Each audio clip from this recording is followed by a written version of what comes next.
UFC 327 is coming up, so I wanted to do a prediction video, picking some fights. Uh, I'm actually going to be in attendance for the event, so I'm super excited, and I think there's some banger matchups. As you can see, I already picked Yuri, so spoiler alert. But let me go down to the first fight on the card and kind of give my thoughts. I'm really excited because this card is actually like a banger. The last couple cards have kind of been lackluster. I mean, the first card of the year was pretty good, but it was kind of a Mickey Mouse main event. And then the main event of the Sydney card was unnecessary rematch. The Max and Charles fight, I thought it was going to be good. Uh, wasn't the best. So I'm really excited for this card. Two title fights, and on paper, I think this is actually better than the White House card. But yeah, let's get into it with the first fight. So the first fight is Charles Radke versus Francisco Prado. Francisco Prado, I don't know how this guy hasn't been cut yet. I don't think he has a win in the UFC actually. Uh, let's see.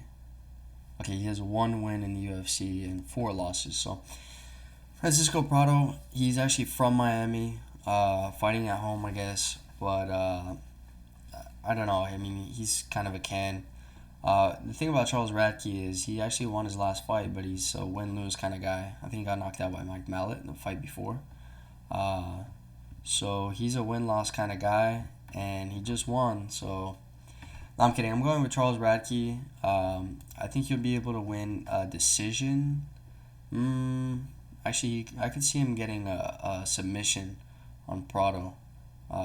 Even though Prado has only lost by decision, uh, he hasn't been really fighting guys that are that good. Uh, Not to say Charles Radke is good, but he's lost to Jamie Malarkey, Zell Huber, Jake Matthew, mate, bloody Jake Matthews, and Nikolai Vretenikov, all by decision.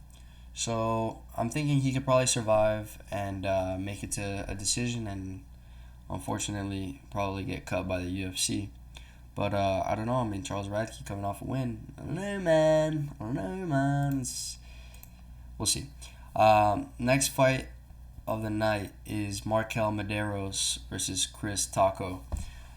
Chris Taco coming off a really good win. I think he was an underdog in that fight against Bonfim, against one of the Bonfim bros. And both of you guys are on really big win streaks. Markel Medeiros has been looking pretty good too. His competition hasn't really been that good, and he's been winning by decision. Um, I think Chris Padilla, he's actually like a, I don't know. I think he's pretty good. I think he's a prospect, honestly. His record is kind of looks weird, but I think he had a bad early record. But he's been looking really good. He was slightly inactive, but he came back actually not that long ago, and got that win. So I'm actually gonna go with Chris Padilla. I think he's the favorite in this fight. Let's see. Okay, I don't think we have the odds here. I think he's the favorite in this fight, and I'm gonna pick him. And I think he's gonna get a. Man, I think he might get a knockout. I mean, Markel Medeiros is actually a pretty good prospect, but I mean, he's just been fighting guys that are not that good, and winning by decision. So maybe he can kind of survive to a decision. I'm actually going to go with Padilla by KO.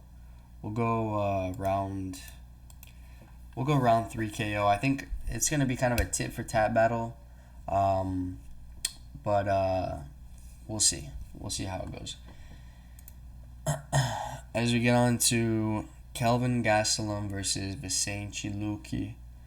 The refrigerator versus the silent assassin. This is a tough one, because Luque is looking washed. He's looking really washed. I know he lost in his last fight to Joel Alvarez. He technically got finished in the first round, or not technically. He should have gotten finished in the first round. The ref saved his ass, but yeah, I mean he lost pretty badly. He got sat on top of, which is kind of weird. Joel Alvarez, 100%, finishing streak, going to sit on top of his chest for the rest of the fight was kind of weird. I'm still a Joel Alvarez fan though. Actually, Joel Alvarez is fighting Amosov, which is a huge fight. kind of for like that top 15 position in welterweight. So I'm really excited for that fight in New Jersey. Um, but yeah, that being said, Vicente Luque is moving up. He's fighting at middleweight. I don't know, man. Like his chin will maybe be better, but these guys hit way harder. Kelvin Gastelum is kind of a fridge at this point. You don't know if he's going to be coming in at heavyweight or light heavyweight. He's definitely not coming in at middleweight. And he's kind of a win one, lose one. If you're a prospect, then you'll probably beat him. You know, if you're like a Joe Pyfer kind of guy. If you're not, then you're probably going to get blocked by him. So, yeah, he's coming off a win against Dustin Stoltzfus and D-Rod. Bro, how did... We'll get to this fight next, bro, but how did Kevin Holland lose to D-Rod, bro? That was genuinely, like... But, Kelvin Gastelum beating D-Rod and Kevin Holland losing. Alright, anyways... I think I'm going to go with Kelvin Gastelum to win this one by decision. I just think Vicente Luque is going to end up retiring without winning in his next fight, which kind of sucks because, you know, I have some friends that know him and support him, and it kind of sucks to see his downfall. I mean, this dude was knocking on the top 10's door back in the day in welterweight, and not looking too good now. So I'm going with Kevin Gastelum, and I'm picking him by decision. He's probably going to be a tit for tat battle. I mean, I don't really see Vicente Luque doing anything in terms of the grappling and his striking. It's just, I don't know. I don't trust him. Next fight of the night. This one, I'm really excited for it. I'm kind of worried for my boy Esteban Ribovics. If you remember, I put Esteban Ribovics on the fights to make for this card a couple of months ago. And I think I had him against... Ludovic Klein or something like that. I thought that would be a huge fight. But we actually have him here fighting against the guy that beat Ludovic Klein, Mateusz Gamrot. So these guys are kind of... wrestler versus striker kind of deal, and this is a tough fight, bro, for Esteban Ribovics. I mean, Gamrot. The only thing is Gamrot. I'm looking at that Dan Hooker fight, and like, yes, I do think that Dan Hooker won. I mean, Dan Hooker. I do think he won, but Gamrot was giving him some issues, and even on the feet, he was giving him some issues. But at the end of the day, I think Dan Hooker was able to do damage and piece him up on the feet. And I think Esteban Ribovics is actually going to end up doing the same thing. I mean, Ribovics is he's really good. He's a really good striker. He's not that powerful, which sucks because his hands are crazy. But it's just he doesn't have that thud. He doesn't have that pop. But I just think his striking is really clean. I mean, honestly, I was thinking the same thing in the Ludovic Klein fight. And Ludovic Klein just kind of got like... He got like turned into a freaking grease spot by Mateusz Gamrot. So that could end up happening in this fight. But I think that fight took place in the Apex. And this is going to be taking place in an arena. And I'm going to be screaming my lungs off. So I don't think Gamrot is going to be doing that. I think it's going to be more of kind of like a Dan Hooker kind of fight. I could see them slugging in the pocket. Gamrot was getting pressured, pretty badly by Charles in their fight. And but he was kind of staying in Charles's face, you know what I mean? So that kind of allowed him to get taken down. I don't think Esteban Ribovics is going to try to wrestle him or have any submissions off his back. But I do think he's going to try to get in Gamrot's face. And I think Gamrot will take a lot of damage. So I think Esteban Ribovics will win a damage-based decision over the course of 3 rounds. Which I can't wait to see him in the top 15, man. I think it's been a long time coming. He is coming off a robbery loss. Oh, no, actually he's not. He won his last fight against Elvis Brenner. the fight before that lost to. Wow, everyone's picking Gamrot. I'm going with the underdog here. He is coming off in his second to last fight a loss to Nazareth Hackprast, but he won that fight. And Gamrot lost to Dan Hooker by split decision back at UFC 305 or something like that. So I could see this fight being really similar, and but I could also see it being similar to that Ludwig Klein fight. Hopefully it's not. I think this will be an exciting fight. I mean, the fights on this card have been put together really well, so I'm excited.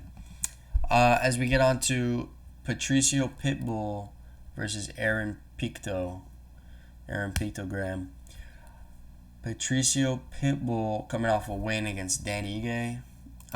He actually looked pretty good against Dan Ige, but not as good as Melky Costa. That's my boy. That's my dog. But yeah, he looked pretty good against Dan Ige. I mean, it was kind of a ole ole fest, like Lucas Tracy likes to say. And I mean, he did not look that good against Yair either. He got some of the takedowns going against Yair, also back in Miami, but just way too hesitant. And even in his fight against Dan Ige, he kind of had some urgency because he was probably thinking like, fuck, bro, I can't lose again just because I'm too tentative. I think he actually dropped Dan Ige, but yeah, I don't know about Patricio Pitbull, to be honest. And I don't think his wrestling is going to work against Aaron Pico.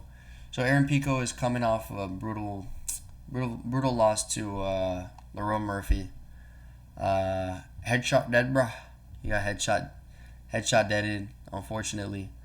But he was looking pretty good in that fight, pressuring Lerone Murphy really well. Took him down a couple times. Looked really good in the wrestling.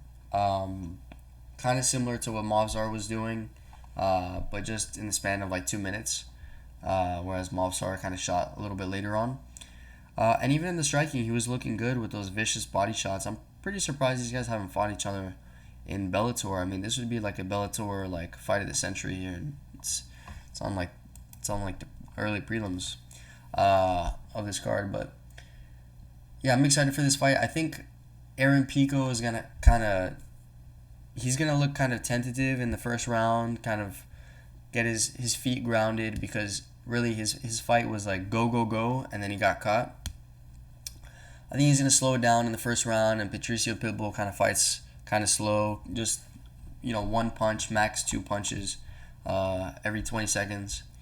So I think it's going to be kind of a slow round for round 1, and then round 2, I think Pico's going to turn it up. I wouldn't wrestle if I were Pico. I would just kind of counter wrestle if Pitbull tries to take me down. But I would definitely pressure, and I think Pico will kind of slug in the pocket with Pitbull round 2, and I think round 3 he'll find the finish. I'll say that it'll be like a TKO kind of ground strikes from the guard. So I'm gonna go with Pico on this one by TKO in round 3. This should be a really good fight. I think if Pico can pressure, if he can get kind of grounded in the first round, but he kind of gets confident and he wants to kind of slug it out in rounds 2 and round 3, I think he'll beat Pitbull to the punch. And Pitbull's getting older, bro. He's almost 40 years old, so I think the time is now for Pico. They're not putting him against like a UFC level competition. I know Pitbull beat Dan Ige. I kind of would have liked to see Pico versus somebody in the UFC, so maybe like a Calvin Kattar or something like that. I think that would have been a good fight. Or like a David Obama, even though he's not even in the top 15. But I don't know. I don't know about this matchmaking, but I think it'll still be a good fight. It's just ranking wise, I'm not totally sure. But yeah, as we get to the next fight, Kevin Holland versus Randy Brown. So Kevin Holland lost his last fight by nut shot, and Randy Brown lost his by by a flying knee or something like that. He got caught with a knee, and it was pretty sad to see because I actually fuck with Randy Brown pretty heavy.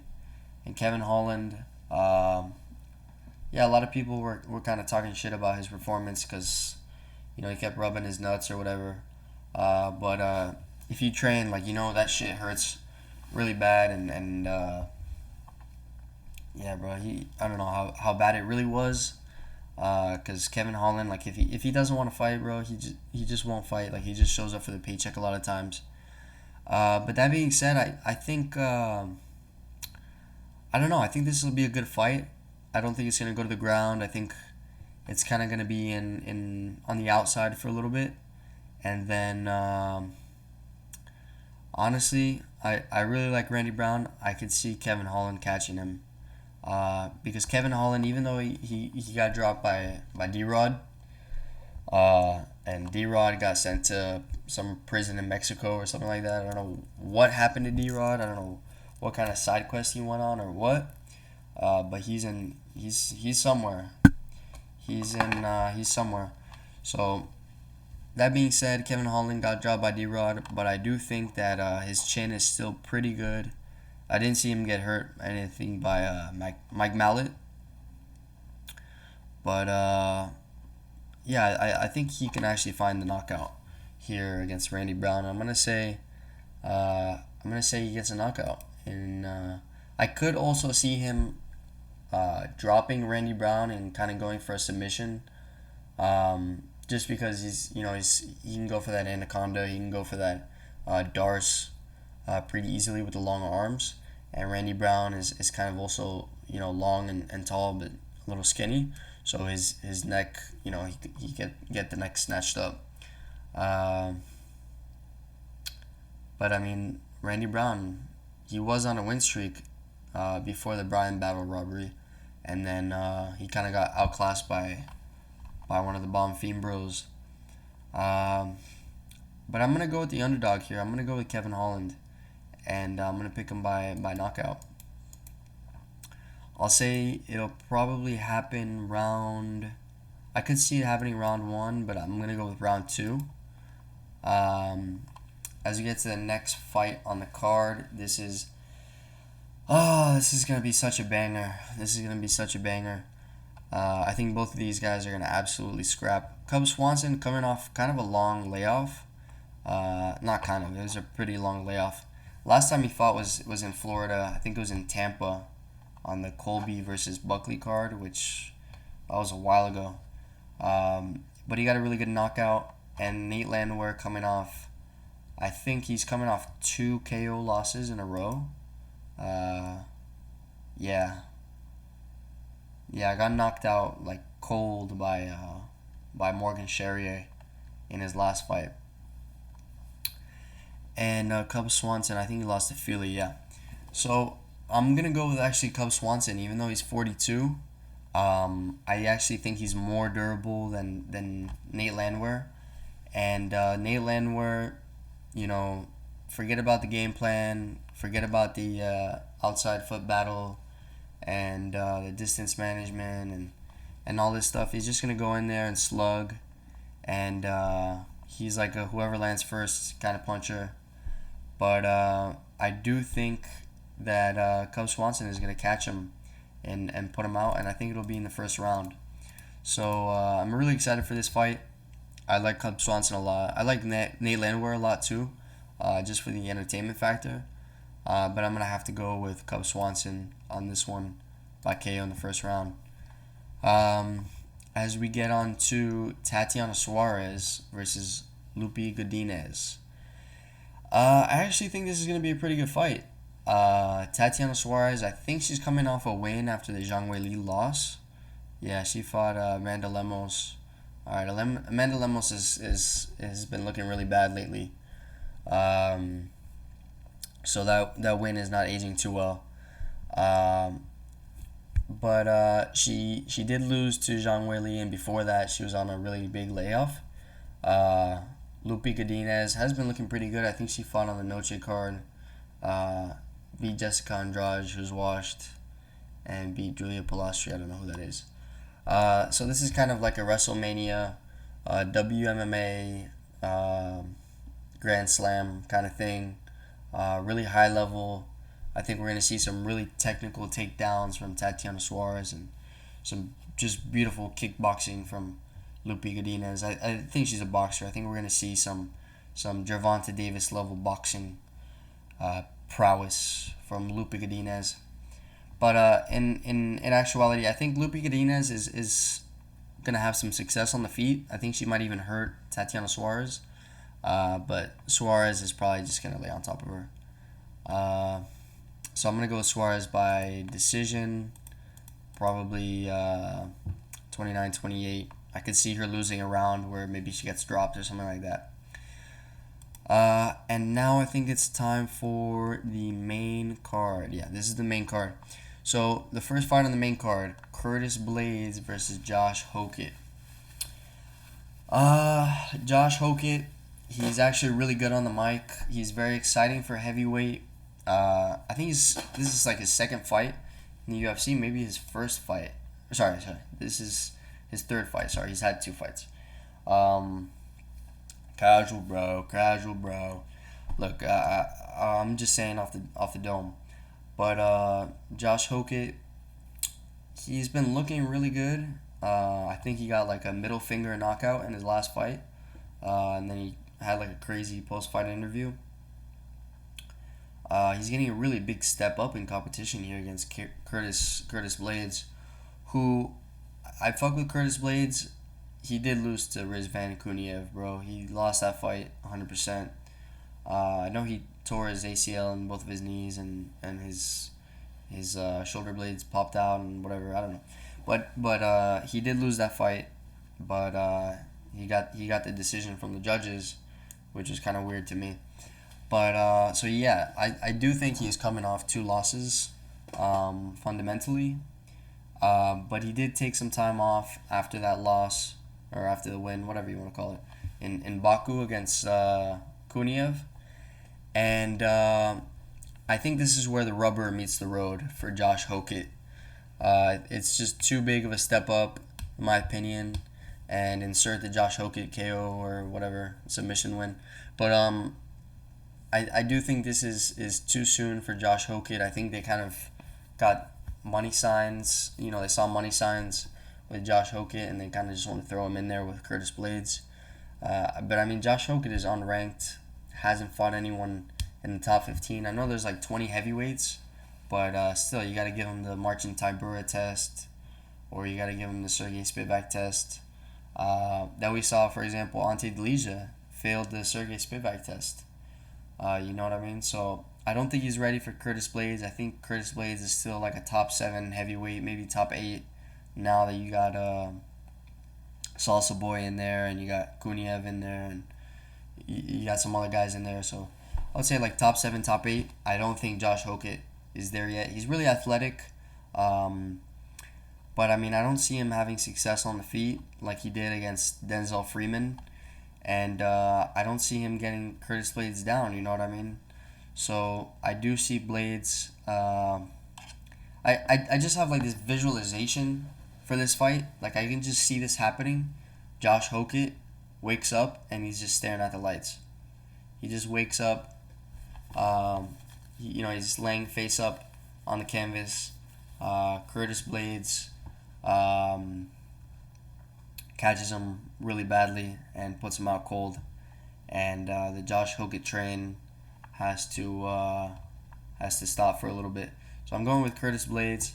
I could see this being early, to be honest. I could see this being in round 1. So I think Curtis Blades is gonna get a knockout, earth-shattering, mind-blowing knockout on Josh Hokett, and I think the arena is gonna go crazy for that. Let's go to the co-main. Or no, this is not the co-main. What am I talking about? This is the Density Taxi Driver versus the Juicer. We got Azamat versus Paulo Costa. This is a great fight. I'm actually pretty excited to see Paulo Costa in the light heavyweight division because he's always been a big middleweight. The thing is, he's always been a big middleweight, but middleweight is just getting bigger nowadays. You know what I mean? So Paulo Costa is maybe like what, like 6'3" or something like that. No, he's 6'1". And Azamat is 5'10" at light heavyweight, which is nuts. Um, I don't know. I mean, Paulo Costa is built like a tank, uh, but so is Azamat. Azamat's kind of got that. He's got that blobby kind of build, but it's it's dense. He's dense. As Lucas Tracy likes to say, Paulo Costa has that bodybuilding physique. So he's pretty thick too, but yeah, both these guys are actually kind of short for light heavyweight. Um, that being said, I don't think that, for example, the height advantage is going to be an issue for Azamat. We just saw him knock out, Rakic, not too long ago with a jab. I don't think Paulo Costa is nearly as chinny as Rakic, um, but I can see Paulo Costa getting rocked, getting hurt, and I think Azamat, being undefeated, being super powerful, kind of getting knockouts in every one of his fights. I mean, yeah, he's got a decision against Dustin Jacoby, which is actually, it might sound weird, but Dustin Jacoby is actually underrated still. Uh, so I could see Paulo Costa getting hurt, and I think if Azamat smells blood in the water, he could end up with with a TKO. I don't think Paulo Costa would go out cold or anything like that, knockout style, but I do see Azamat hurting Paulo Costa and probably getting a TKO. I'll say in the third round, I could see this happening. I could see it being, competitive. Uh, Paulo Costa, I'm not too I'm not too high on his cardio. I don't know how his cardio is gonna be in light heavyweight with with the extra mass, with the extra blub. Um, and I think Azamat is being overrated a little bit by people. You know what I mean? In terms of like, oh, like if he fights Yuri, like he could be the one to knock out Yuri, or like Olberg. Olberg doesn't want to fuck with Azamat. I think that's a little bit overrated, but I could see him beating Paulo Costa. Paulo Costa, I mean, in his prime, he was like a top five middleweight before he fought Adesanya. Uh, Man, lost to Marvin Vittori. That's crazy. His only wins are Luke Rockhold and Roman Kopylov in the last 5 years. So Paulo Costa, I mean, he beat Roman Kopylov. He's kind of washed though. So yeah, no, like I was saying, I could see Azamat knocking him out. But let's not get too ahead of ourselves about Azamat. Beating my glorious goat Yuri. So now we get to the feature fight. This is the feature fight: Dominic Reyes versus Johnny Walker. I think this one is pretty cut and dry. I think Dominic Reyes just has better footwork. I know Dominic Reyes got knocked out in his last fight, but Johnny Walker won kind of a fluke. I don't know. It's kind of a fluky, like calf kick kind of win. You know what I mean? That happens every once in a while. Um, in those fights, you get a fluky calf kick KO. We've all seen it before. The fluky calf kick KO. Try saying that 10 times fast. It happens. It happens. It's like a 1 in like 200 kind of thing. But Johnny Walker, I think, is fucked, man. His chin just non-existent. Dominic Reyes, he's still good. You know what I mean? Like 3 back-to-back KO wins. Losing to Olberg is that's okay. Olberg is fighting for the belt now. So I think he's actually, unless Johnny Walker comes out with some flying razzmatazz, a blueberry freaking spinning back fist, flying knee, backflip. I do think Dominic Reyes is kind of gonna be fast enough to have the footwork to avoid that stuff, and I think he's gonna catch Johnny Walker with, Dominic Reyes has really good straights, so I could see him catching Johnny Walker with that, and putting him out. Probably not a goofy KO like we're used to with Johnny Walker, but definitely like a, like a caveman. Maybe it'll be goofy. I don't know. But I'm going with Dominic Reyes, and I'm going to go with him in the first round as well. Not a lot of decisions on this card, to be honest. And I definitely don't think this fight is going to a decision either, because I think my glorious GOAT, Joshua Van, is going to melt Tatsuro Taira. I am worried because Tatsuro Taira is like he's like a fly on shit when he's grappling you, like he's like white on rice. But I do think that Joshua Van has like just beautiful footwork, distance management. He was able to beat Ray Saruya, who's Tatsuro Taira's main training partner. Joshua Van, I mean, this dude's hands are nuts. Like, if you look at what Brandon Royval did to Tatsuro Taira, just absolutely bashed his head in the striking. Now, what Joshua Van did to Brandon Royval, it kind of shows, like, the levels in the striking, which is nuts because Joshua Van has only been training for, like, 5 years, 6 years, something like that. And to me, he's the champion. To a lot of the people, he hasn't proven that he's the champion. I know in my heart that he's the champion. And I think he's going to prove it in this fight. I think he's going to melt Tatsuro Taira. I could see him taken down for a round, you know what I mean? And being controlled. I don't think he's going to get submitted unless he gets caught with some freaky, like, in some freaky transition or something like that. But I do think that he's going to be able to survive the ground game. And Tatsuro Taira is weird because he's not like a crazy wrestler. If you watch like the Brandon Royval fight, he kind of just like jumps on you and tries to take your back and that kind of stuff. And I don't think that's going to work on Joshua Van, who's moving in and out really well. He can adjust super well if that happens. He's got really underrated kicks, Joshua Van. And Tatsuro Taira, he just doesn't take damage very well from what I saw in the Brandon Royval fight. He gets kind of discouraged. It's weird. He gets kind of discouraged, but he kind of wanted to slug with Royval when they were striking, and he got beat to the punch. So I think Joshua Van will be able to kind of melt him with that pressure. And as for Tatsuro Taira's cardio, he's got good cardio, but it's not on the level of Joshua Van. I think Joshua Van is going to be able to kind of keep that pressure on him for all 4 rounds. And then round 5, I could see him getting a TKO on Tatsuro Taira. So I could, like I mentioned before, I could see Joshua Van getting controlled on the ground for one of the rounds.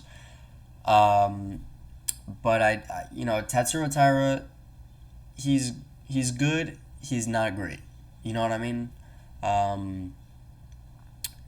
The Royval performance, he looked good on the ground, but he just couldn't hang in the striking. He beat what's his face? He beat Brandon Moreno, big whoop. You know what I mean? It was kind of a weird situation. I don't think it was an early stoppage, but I could see how some other people could say that. He beat this other kid, Hyun Sung Park. That was actually a pretty good win, but I mean, Hyun Sung Park, short notice, unranked. And then his other win is against this guy that beat, what's this guy's name? Alex Perez. Alex Perez kind of took his back and popped his knee out. So, like I mentioned before, he's really sticky. If he takes your back, you're kind of fucked. But I think it might even be better to just give up your back than to give up mount, because you could end up getting, TKO'd like Brandon Moreno. Just give up the back and kind of make sure that you fight the hands. And I think Joshua Van will end up in that position. And I mean, Joshua Van was training for Alexandre Pantoja, and I think Pantoja, mauls Tatsuro Taira. In the grappling, it's actually kind of close. But I think Pantoja would just outdog Tyra, and I think Joshua Van is gonna kind of mix mix up the dog in him and also just the technical ability that he has that was on display in the Royval fight. So I do think Joshua Van will get a round 5 TKO against Tatsuro Taira in the co-main event. And now it's time for the main event. My prediction, of course, is going to be Yuri winning this fight. And here's the thing about this fight, man. A lot of people are kind of worried for Yuri because Carlos Olberg, he's got that tit for tat kind of style, but if he decides to put the pressure on you, he's got power. He showed that against Dominic Reyes. But here's the thing, man. The thing is, Yuri has he has this element. He's got this superpower. When you think about guys like Alex Pereira, and he's got the superpower of like the pressure, like you're fighting Poatan. You know what I mean? How does he make 185? And he's got the left hook. Or you're fighting Islam. You know what I mean? Or Hamzat. And Hamzat, it's like the takedown is coming. What are you gonna do about the takedown? If you're on the ground, you're fucked. Or like the Topuria, like the boxing. He's just gonna build his way up to it, and when he finds it, you're not avoiding the knockout. You know what I mean? I think Yuri has that too, and I think Yuri. The issue with Alex Pereira fights is that Yuri, when he was fighting, for example, in the first fight, he actually hurt Alex, which I think is a great blueprint for this fight. The way that he kind of was able to go kind of tit for tat with Alex in the first fight. And I think it was in the second round, hurt Alex, but Alex got him with the left hook in really close, and it was kind of an early stoppage. And in the second round, everyone knows that Yuri in the training room was blocking the calf kicks with his hands, and so Alex hit him with the switch kick after setting up the calf kick. But other than that, Yuri has not lost, and he hasn't lost in years to anyone not named Alex Pereira.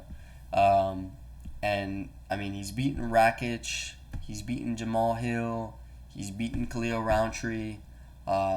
He has the ability to come back if he's losing a tit-for-tat, not a tit-for-tat kind of battle, but one of those kinds of fights. The Roundtree fight where Roundtree was just kind of building it up against him with the shots, picking his shots really well, being defensively sound. But Yuri is always in there. And same with the Jamal Hill fight, where he loses round 2 and he comes back in round 3 and he's in the matrix. You know what I mean? I just don't think Olberg is built for this kind of fight. You know what I mean? I think Olberg could beat somebody like an Azamat, or have a really competitive fight with an Ankalaev. But a Yuri it's just too much. You know what I mean? It's just like, it's too much pressure. It's Yuri being in there at all moments. Olberg doesn't have the power to put Yuri out. I'd be really surprised if I saw Yuri. I could see Yuri getting maybe hurt by something. I can see the calf kicks adding up. But I mean, Yuri took a lot of calf kicks, for example, from what's this guy's name? I forgot his name. But Yuri took a lot of calf kicks in one of his recent fights, and was actually, I think it was against Roundtree. He kind of was looking a little weird, and he was still able to find the finish.